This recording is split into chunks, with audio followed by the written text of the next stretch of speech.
Buenos días. Vamos a trabajar hoy la transparencia efectiva. Es la tercera píldora formativa de este programa de píldoras formativas que tendrá continuidad hasta las 7 píldoras formativas que iremos analizando al cabo de las 4 presentaciones que nos quedan. Y por tanto hoy vamos a dedicar la atención o vamos a focalizar la atención en esta cuestión, que es una cuestión importante, por lo menos tuvo mucho protagonismo durante un periodo de tiempo y que ahora hemos visto cómo pues, gradualmente ha ido declinando y en esta etapa reciente, sobre todo con el confinamiento y la crisis COVID y el estado de alarma, francamente las circunstancias, la situación por la cual ha atravesado la transparencia no ha sido precisamente muy buena, no se puede calificar de óptima, sino todo lo contrario. Bien, para iniciar esta presentación es importante que pues, focalicemos la atención en un par de citas, como vengo haciendo habitualmente. La primera es de Victoria Camps, que es un libro ya que tiene un cierto tiempo, Virtudes Políticas. Se publicó, creo recordar, en la década de los 80. En estos momentos la cita es de 1993, de una edición posterior, y donde viene a decir una idea que es muy conocida: lo que reviste opacidad no es de fiar. Esto es importante. Por tanto, eso lo que puede hacerse público es justo. La segunda cita es de un filósofo coreano-alemán, Byung-Chul Han, en El Enjambre, un libro de 2014, y donde viene a decir, o viene a reiterar una idea que es bastante conocida y en la teoría política pues muy frecuentada o muy transitada. El poder y la información no se soportan bien. Esto conviene tenerlo claro. Hannah Arendt ya lo expuso en su libro Verdad y Política de forma clara y contundente. Al poder le gusta envolverse en el secreto. Esto conviene tenerlo siempre claro a la hora de analizar la transparencia y los límites que esta transparencia puede tener cuando tropieza, digamos, con determinadas voluntades políticas. Aparte de esta cuestión, pues la idea fundamental, yo creo que como idea fuerza, es que la transparencia es un elemento importante, un elemento que podríamos decir nuclear de la gobernanza pública, de esta visión poliédrica que se ha dicho que tiene la transparencia por sus conexiones con otros ámbitos como son la integridad o como pueden ser la propia participación ciudadana o otras dimensiones como la rendición de cuentas. En definitiva, la transparencia es un instrumento nuclear, pero un instrumento para que las administraciones públicas actúen y los servidores públicos y también los responsables públicos actúen de forma íntegra, de forma éticamente irreprochable. Y por tanto también rindan cuentas de sus resultados, de la gestión que van haciendo en sus cometidos específicos. La transparencia además hay que ser consciente que es hija de la sociedad digitalizada. Así como la publicidad nació en plena Revolución Francesa, aunque el derecho de acceso a la información pública también tiene algunos precedentes anteriores, inclusive a la propia Revolución Francesa en Suecia, que se citan frecuentemente, la publicidad es hija digamos, del Estado liberal.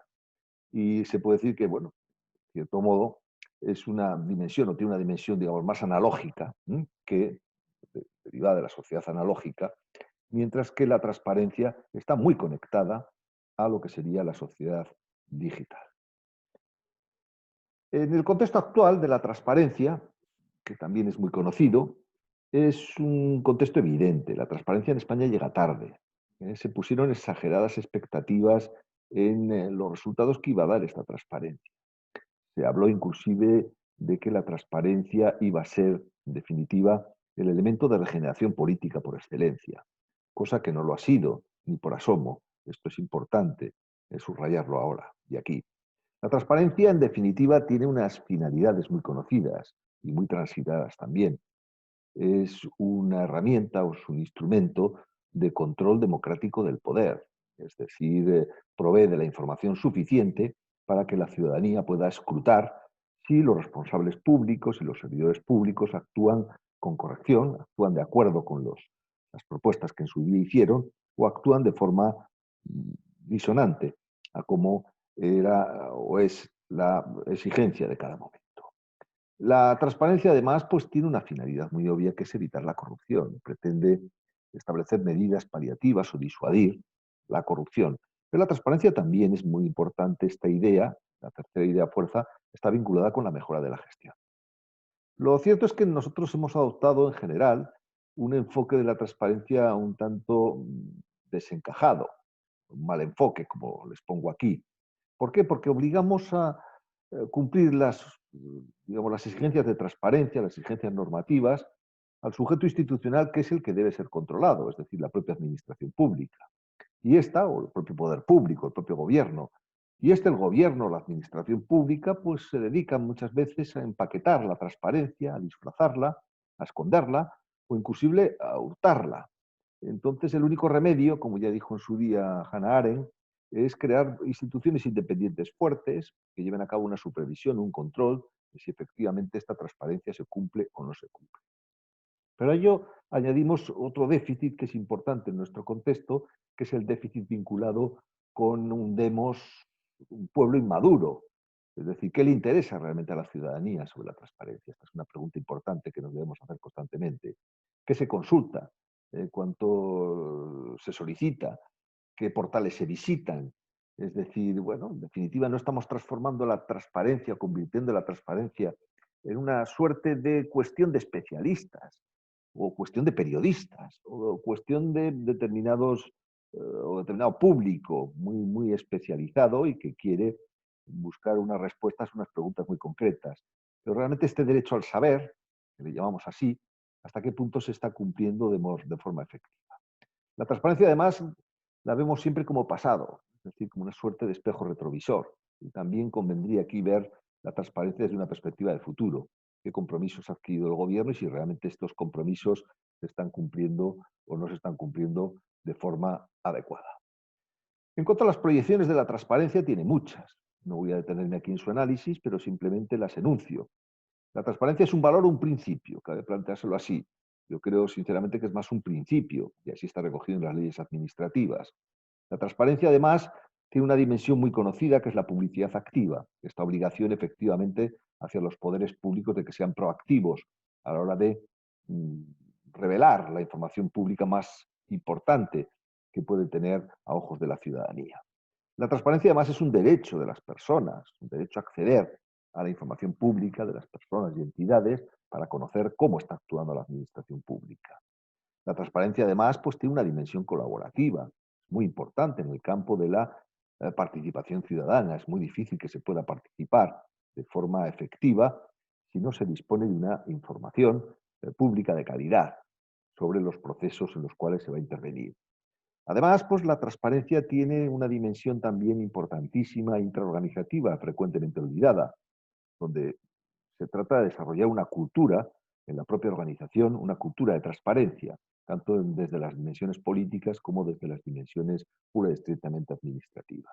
La transparencia, ya lo he dicho, está muy relacionada estrechamente con la rendición de cuentas.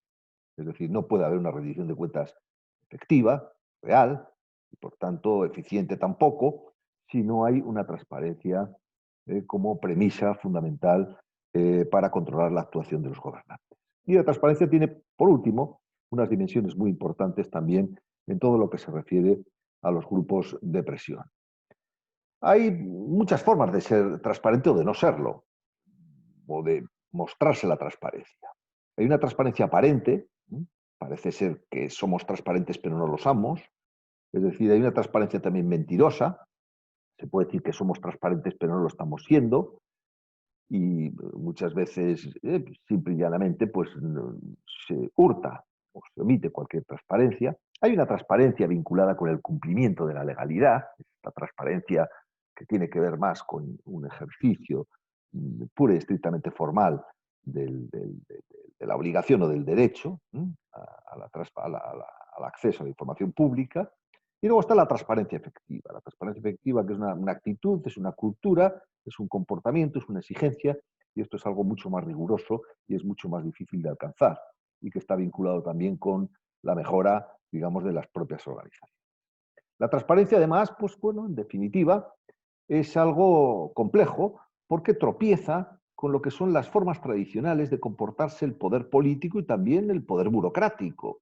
Es decir, hay una serie de pautas que están muy asentadas en las organizaciones y que tienden, pues, a distraer, a dificultar, a ocultar o simplemente a omitir determinadas informaciones o determinadas, en fin, documentos o determinadas sí, ideas que pueden haber conducido a la adopción de una determinada también resolución, sea política o sea administrativa. La transparencia, además, es algo o requiere una mirada estratégica. Y la verdad es que la estrategia no forma parte, digamos, de los objetivos actuales de la política. Tiene poco interés político. Y realmente la transparencia, para ver si se consolida o no se consolida una organización, hay que verla muy a medio y largo plazo. La política no quiere ruido. Aquí pongo quiere ruido, pero realmente no quiere ruido. O si quiere un ruido positivo, en definitiva. Lo que quiere son realizaciones inmediatas. Quiere, obviamente, salir en los medios con conquistas, con realizaciones que son efectivas, con efectos muchas veces especiales, ¿eh?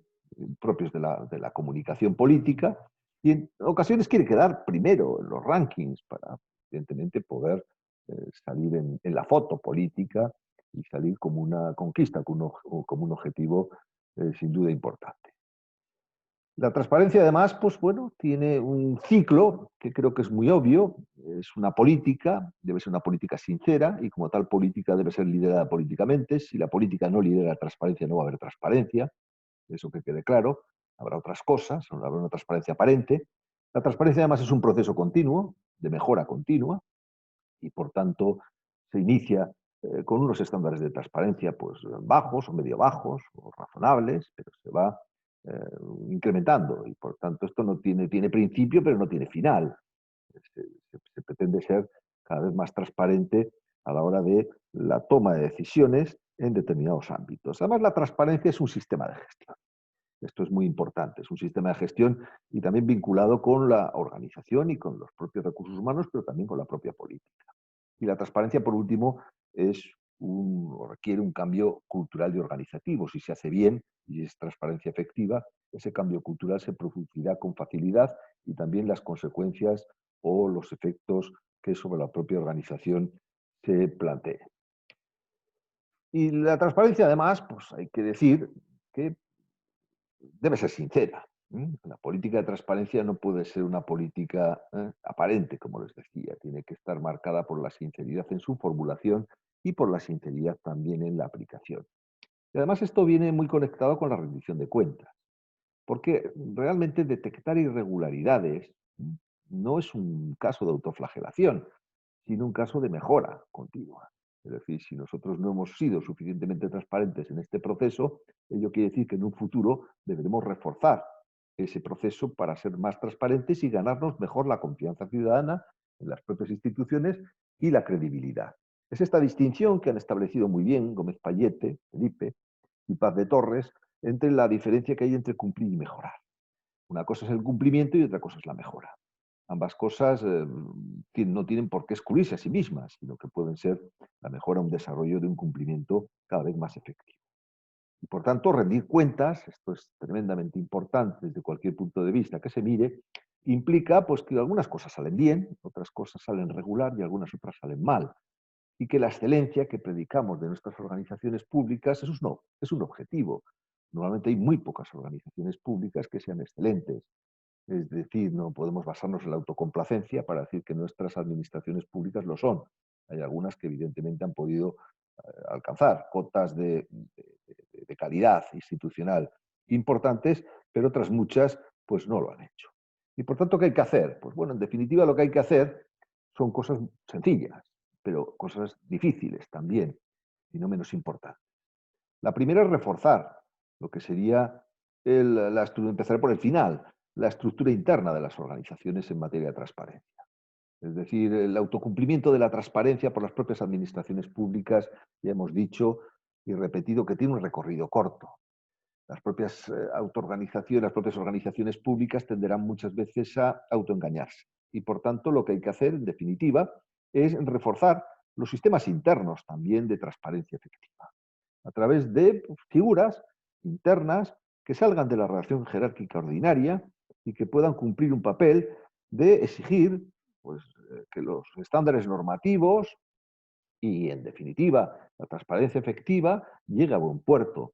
Y para eso es importante pues, crear figuras, tipo el delegado de protección de datos, pero en el ámbito de transparencia, que se puede sumar con un delegado de protección de datos y de transparencia, o de transparencia y de protección de datos, que goce de una estructura de autonomía funcional y no esté sometida a la jerarquía y pueda emitir directrices y supervisar la actuación de la propia administración pública. Pero además hay que tomarse en serio la transparencia, implica también reforzar el sistema institucional, el sistema externo, en los sistemas de garantía externos, que sean sistemas de garantía integrales, no solo de reclamación del ejercicio del derecho de acceso, sino también la supervisión de todas las otras facetas de la transparencia, incluida, por tanto, sin duda, la transparencia publicidad activa. Y, en fin, con esto ya termino. Yo creo que esta cita es muy propia de Alain, en un libro magnífico, donde recoge los propos, o les propos, que vendrían a ser una especie de pequeños artículos que escribió durante hace ya más de 100 años, y que el libro se titula El ciudadano contra los poderes, editado hace ya algún tiempo por Tecnos, y aquí pues, contiene esta cita que me parece magnífica. Es decir, hay que repetir que todos los abusos son secretos y viven del secreto. Queremos una sociedad democrática más avanzada, una sociedad democrática donde el control ciudadano sea un control efectivo, donde también el control de los poderes públicos responda a criterios o parámetros de efectividad, tendremos necesariamente que reforzar la transparencia. En caso contrario, evidentemente, la sociedad no tendrá la calidad suficiente que todos desearíamos para un sistema democrático. Por tanto, aquí ya les dejo y espero que esta píldora o este aperitivo, más que aperitivo que píldora,